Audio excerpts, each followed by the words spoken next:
भारत की राजनीति में आपने एक जुमला सुना होगा आमतौर पे, मंडल बनाम कमंडल। मंडल कमंडल की राजनीति, मंडल कमंडल का संघर्ष।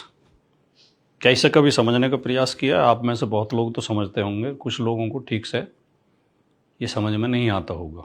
1990 में वीपी सिंह जी की सरकार ने मंडल आयोग की रिपोर्ट स्वीकार करने की घोषणा संसद के अंदर की। असल में जब देश का संविधान 26 जनवरी 1950 को लागू हुआ तो अनुसूचित जाति और अनुसूचित जनजातियों के लिए उसमें आरक्षण की व्यवस्था उनकी आबादी के अनुपात में कर दी गई। और ओबीसी के लिए ये लिख दिया गया कि कुछ अदर बैकवर्ड भी हैं, अदर बैकवर्ड कैटेगरी है, जो अन्य पिछड़ा वर्ग है, उनकी अभी ठीक से पहचान नहीं है। उनकी पहचान के लिए एक आयोग बनाया जाएगा और उस आयोग की सिफारिशों के आधार पर उनके लिए आरक्षण की व्यवस्था की जाएगी, विशेष सुविधाओं की व्यवस्था की जाएगी। तो उसके लिए पंडित नेहरू जी की सरकार ने काका कालेलकर आयोग का गठन किया।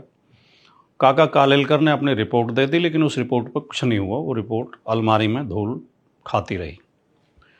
1977 में जब जनता पार्टी की सरकार केंद्र में बनी तो जनता पार्टी ने फिर बिंदेश्वरी प्रसाद मंडल की अध्यक्षता में एक और आयोग का गठन किया इसी काम के लिए कि अन्य पिछड़ा वर्ग की पहचान करके रिपोर्ट दे, जो मंडल आयोग के नाम से जाना जाता है।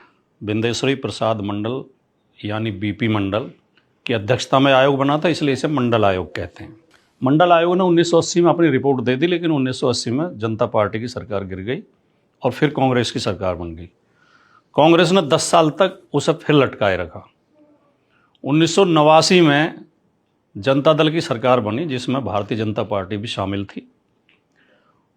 और वीपी सिंह जी प्रधानमंत्री थे और इसकी मंडल आयोग की सिफारिशों को लागू करने के लिए उस समय के 3-4 बड़े नेता जो उस सरकार में शामिल थे, आदरणीय मुलायम सिंह यादव जी, शरद यादव जी, लालू प्रसाद यादव जी, रामविलास पासवान जी, इन्होंने आवाज़ उठाई मांग की सरकार से। और बाहर सड़क पर मान्यवर काशीराम जी ने भी इसकी आवाज़ उठाई। और काशीराम जी की जो DS4 थी, और उस समय तक बहुजन समाज पार्टी का भी गठन हो चुका था, इन दोनों संगठनों ने दीवारों पर नारे हमने लिखे देखे, जो हमारी आयु के लोग होंगे उन्हें ध्यान होगा, या तो मंडल आयोग लागू करो नहीं तो गद्दी छोड़ो। ये काशीराम जी ने पूरे देश में आवाज़ उठाई थी और जगह जगह रैलियां भी की थी। तो इन सब आवाज़ों के कारण, और वीपी सिंह जी स्वयं एक न्यायप्रिय व्यक्ति थे, एक संत प्रवृत्ति के व्यक्ति थे। मैं वीपी सिंह जी के व्यक्तिगत तौर पर बहुत संपर्क में रहा, उनके साथ रहा, उनके साथ कई बार गाड़ी में यात्रा करने का अवसर मिला, उनके साथ आंदोलनों में शामिल रहे। वो बड़े ईमानदार, वैचारिक तौर पर ईमानदार व्यक्ति थे। वो ऐसे नहीं थे कि अंदर कुछ और बाहर कुछ, और एक दार्शनिक किस्म के व्यक्ति थे, कवि भी थे, कवि हृदय थे। तो वीपी सिंह जी भी न्यायप्रिय थे और इन लोगों ने आवाज़ भी उठाई थी। इन दोनों कारणों से वीपी सिंह जी ने 1990 में मंडल आयोग की सिफारिशें लागू करने की घोषणा की। इस मंडल आयोग के विरोध में ही भारतीय जनता पार्टी अयोध्या के राम मंदिर को लेकर आई। उससे पहले राम मंदिर का कोई बड़ा आंदोलन या बड़ी आवाज़ या बड़े कोई प्रदर्शन वगैरह नहीं थे। ये हमें गंभीरता से समझने की ज़रूरत है, ख़ास तौर से पिछड़े वर्गों को ये बात समझने की ज़रूरत है। भारतीय जनता पार्टी का जो नेतृत्व था, जो उसके प्रमुख नेता थे, वो पिछड़ी जातियों को अधिकार नहीं देना चाहते थे, और उस समय की कांग्रेस भी देना नहीं चाहती थी। इसे कहने में हमें कोई संकोच नहीं है। आज कांग्रेस जाति जनगणना के समर्थन में है, पिछड़े वर्गों को आबादी के अनुरूप आरक्षण देने के समर्थन में है, पिछड़े वर्गों को निजी सेक्टर में और न्यायपालिका में आरक्षण देने के समर्थन में है। ये वर्तमान कांग्रेस है। खासतौर से राहुल गांधी अखिलेश यादव जी के साथ बढ़ चढ़ के इस आवाज़ को उठा रहे हैं। लेकिन उस समय की कांग्रेस मंडल के समर्थन, मंडल आयोग की सिफारिशें लागू करने के समर्थन में नहीं थी, वरना तो वो 40 साल न लटकाया जाता। 1950 में जब SC और ST को आरक्षण मिला था, तभी OBC को भी मिल गया होता, अगर कांग्रेस की नीयत, उस समय की कांग्रेस की नीयत ठीक होती। लेकिन भारतीय जनता पार्टी तो नफरत से भरी हुई थी। भारतीय जनता पार्टी तो चाहती नहीं कि दलित, पिछड़े और आदिवासी और अल्पसंख्यक समाज के लोग आगे आएँ या उन्हें कोई भागीदारी मिले। अब भारतीय जनता पार्टी सीधे सीधे विरोध भी नहीं कर सकती थी, क्योंकि पिछड़े वर्ग का जो विशाल वोट बैंक है, 70% के आसपास पिछड़े वर्ग की आबादी देश में है। तो ये हर राजनीतिक पार्टी जानती है कि अगर 70% वर्ग उनके खिलाफ हो गया तो वो जीवन में कभी सत्ता में नहीं आ पाएंगे, कभी उनका कोई कैंडिडेट जीत नहीं पाएगा। इसलिए खुलकर विरोध भी नहीं कर सकते थे, लेकिन इसे रोकना भी था। तो ये मंडल के विरोध में कमंडल को लेकर आ गए और आडवाणी जी ने सोमनाथ से अयोध्या के लिए रथ यात्रा शुरू कर दी, जिसके जो चालक थे वो नरेंद्र मोदी जी थे, जो सारथी थे। मैं आपको एक यूट्यूब पे एक सुभाषनी अली का एक इंटरव्यू मौजूद है, कपिल सिब्बल ने उनका इंटरव्यू किया, वो बातचीत है उनकी, लंबी बातचीत। उन्होंने इस बारे में भी सवाल पूछा कपिल सिब्बल जी ने। सुभाषनी अली सीपीआई की बड़ी नेता हैं, सांसद रहीं, उस समय वो संसद के अंदर थी, उस समय वो सांसद थी। उन्होंने, प्रसंग ये नहीं था, प्रसंग कुछ और था, बातचीत कुछ और चल रही थी, लेकिन उन्होंने इसे बड़े विस्तार से बताया और हमें पहले से भी जानकारी थी, पहले भी जो अंदर के लोग थे वो बताते रहते। मैं उस समय पत्रकारिता में था और मैं बहुत नेताओं के संपर्क में रहता था। ये अंदर बीजेपी के अंदर क्या चल रहा है ये बातें पता चलती थी। सुभाषनी अली ने ये बताया अपने इंटरव्यू में कि जब जैसे ही वीपी सिंह ने सदन के अंदर, लोकसभा के अंदर मंडल आयोग की सिफारिशें लागू करने की घोषणा की, बीजेपी की सांसद उमा भारती खड़े होकर डांस करने लगी, नाचने लगी और कह रहे उमा भारती की आंखों में आंसू आ गए। वो इतनी खुश थी। और बाकी कई उनके जो पिछड़े वर्गों के नेता थे, जिसमें गंगाचरण राजपूत, साक्षी महाराज और कई अन्य जो पिछड़े वर्ग के नेता थे, वो सब समर्थन में उन्होंने नारे लगाए। तो उसके बाद बीजेपी की जो कोर कमेटी है, जिसमें खाली सामंतवादी लोग होते हैं, मनुवादी लोग होते हैं, जिसमें पिछड़े दलितों को कोई प्रतिनिधित्व नहीं होता, जिस तरह आरएसएस में आज तक कोई पिछड़ा या दलित आरएसएस का प्रमुख नहीं बन पाया। असली निर्णय वो आरएसएस लेती है, जिसके प्रमुख एक रज्जू भैया को छोड़कर सारे के सारे चित्पावन ब्राह्मण हुए हैं। ब्राह्मणों में से भी और किसी को नहीं बनाते, केवल चित्पावन ब्राह्मण। तो इनकी कोर कमेटी ने निर्णय लिया कि ये तो हमारी पार्टी के लोग ही इसके समर्थन में आ गए मंडल के, अगर हम विरोध करेंगे तो ये तो पार्टी टूट जाएगी। तो उन्होंने फिर षड्यंत्र रचा कि इसे धर्म की तरफ मोड़ दिया जाए, इसे राम मंदिर की तरफ मोड़ देते हैं, इसे राम का आंदोलन बना देते हैं और इसे मुसलमानों के खिलाफ ओबीसी को खड़ा कर देते हैं। और इन्होंने ये योजना बनाई। आप ये भी याद रखिए कि जो अयोध्या आंदोलन था उसमें जो आगे नेता थे सारे पिछड़े वर्ग के थे, चाहे कल्याण सिंह हो, चाहे विनय कटियार हो, चाहे उमा भारती हो, चाहे रितंबरा हो, चाहे साक्षी महाराज हो, सब पिछड़े वर्ग के नेताओं को इन्होंने आगे किया, उन्हें हीरो बनाया। सुभाषनी अली ने उस इंटरव्यू में बताया कि जब इन्होंने घोषणा की आडवाणी जी ने कि हम सोमनाथ से अयोध्या की रथ यात्रा निकालेंगे, तो बोली मुझे वो मिले लॉबी में, संसद की लॉबी में। तो मैंने उनसे कहा, आडवाणी जी ये निर्णय तो आपका गलत है, आप राजनीतिक लाभ के लिए देश को तोड़ने का काम कर रहे हैं, इससे तो देश विभाजित हो जाएगा, देश की जनता विभाजित हो जाएगी, ये तो देश टूटने का खतरा पैदा हो जाएगा। तो सुभाषनी अली कह रही हैं कि पता है आडवाणी जी का जवाब क्या था? आडवाणी जी ने कहा, तो मैं अपनी पार्टी को तोड़वा लूँ, मैं अपनी पार्टी को बचाने के लिए कर रहा हूँ। तो इन शब्दों से आप अर्थ लगा सकते हैं कि इनका असली मकसद क्या था। इनका असली मकसद राम मंदिर या राम की भक्ति नहीं था, राम के भक्ति हैं भी नहीं। इनका असली मकसद पिछड़े वर्ग को राम के नाम पर बहका के, बरगला के मंडल आंदोलन से अलग करना था। धार्मिक उन्माद भर के लोगों के अंदर मंडल आंदोलन को फेल करना था, पिछड़े वर्ग को उसके अधिकार ना मिलें, इसके लिए माहौल तैयार करना था। केवल इस उद्देश्य से ये रथ यात्रा और राम मंदिर का आंदोलन शुरू किया गया था। विनय कटियार उस समय हीरो हुआ करते थे। विनय कटियार का बड़ा नाम होता था, रोजाना बयानबाजी होती थी। उमा भारती और रितंबरा के भाषण सुनने के लिए लाखों लाखों लोग इकट्ठे होते थे। कल्याण सिंह इनके हीरो थे। और जैसे ही बाबरी मस्जिद विध्वंस हुआ और इनकी सरकार बनने का रास्ता साफ हुआ, इन्होंने ये सब, आज कोई किसी को पता है विनय कटियार कहाँ है? कोई नाम सुनता है? उमा भारती कहाँ गई? गाया में राजनीति है। श्री रितंबरा कहाँ अपना आश्रम चला रही हैं। साक्षी महाराज कहाँ पड़े होंगे कुछ पता नहीं। और कल्याण सिंह को तो इन्होंने इतना अपमानित किया था कि कल्याण सिंह को पार्टी छोड़नी पड़ी।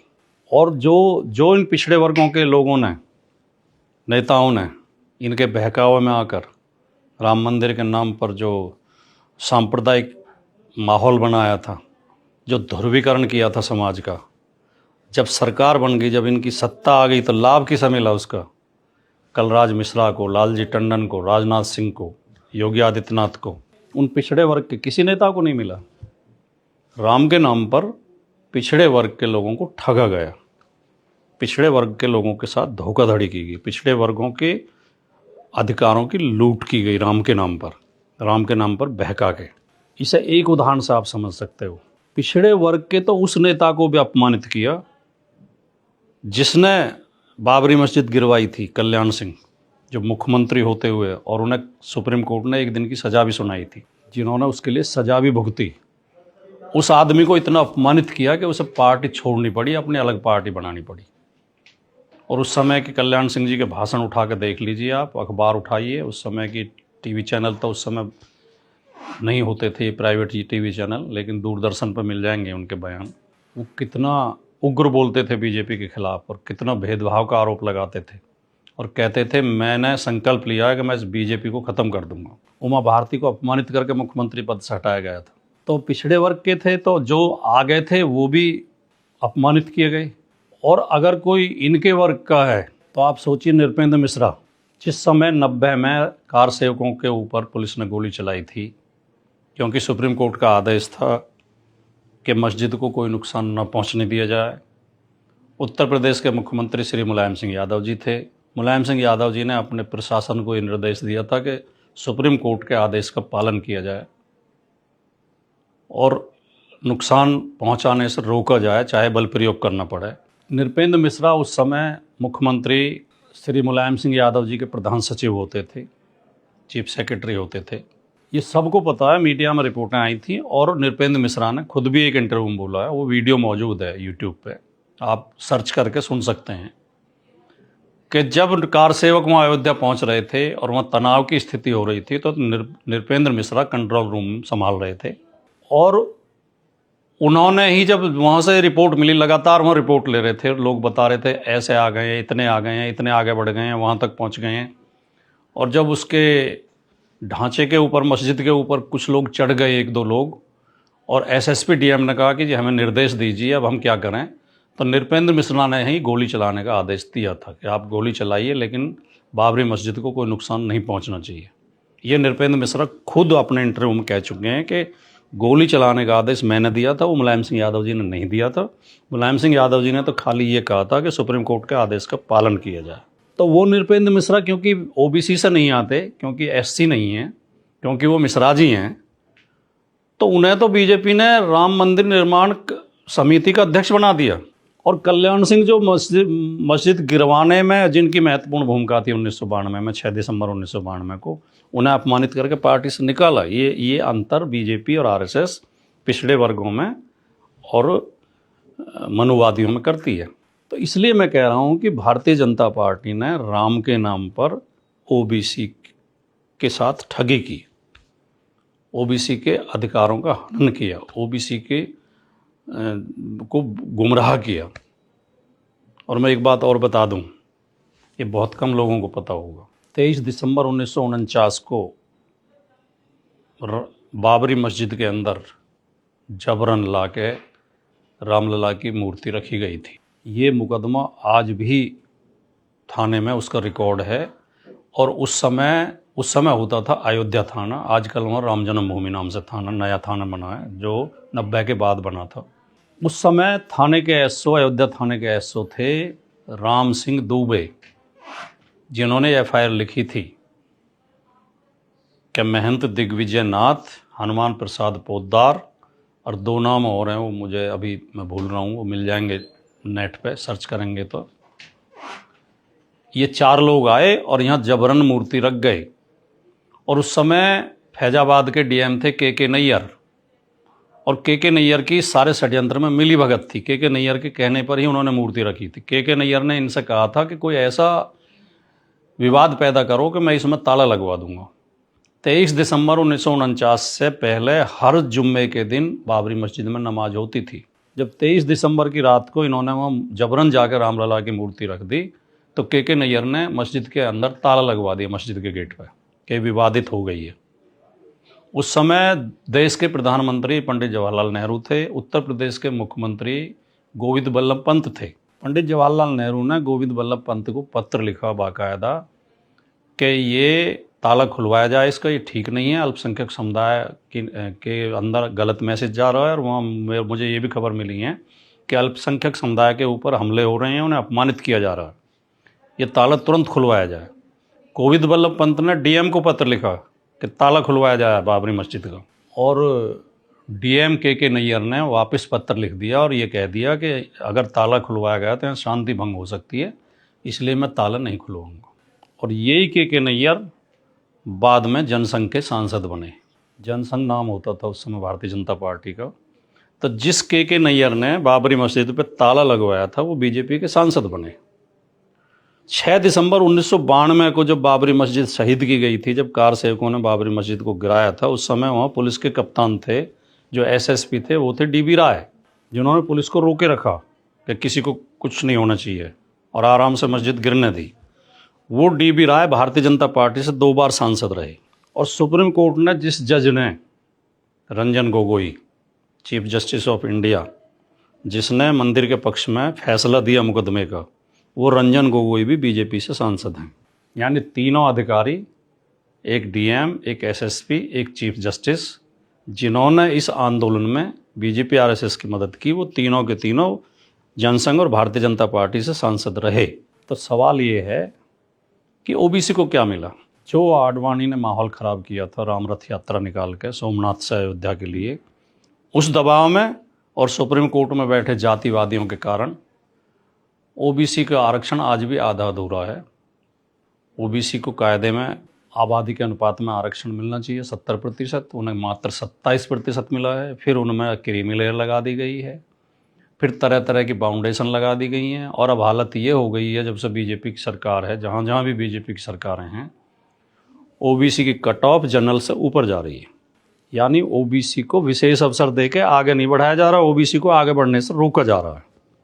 और ये बात अगर ओबीसी की समझ में नहीं आ रही है, ओबीसी के लोगों की समझ में नहीं आ रही है, तो फिर आपका ईश्वरी मालिक है। नमस्कार, जय हिंद।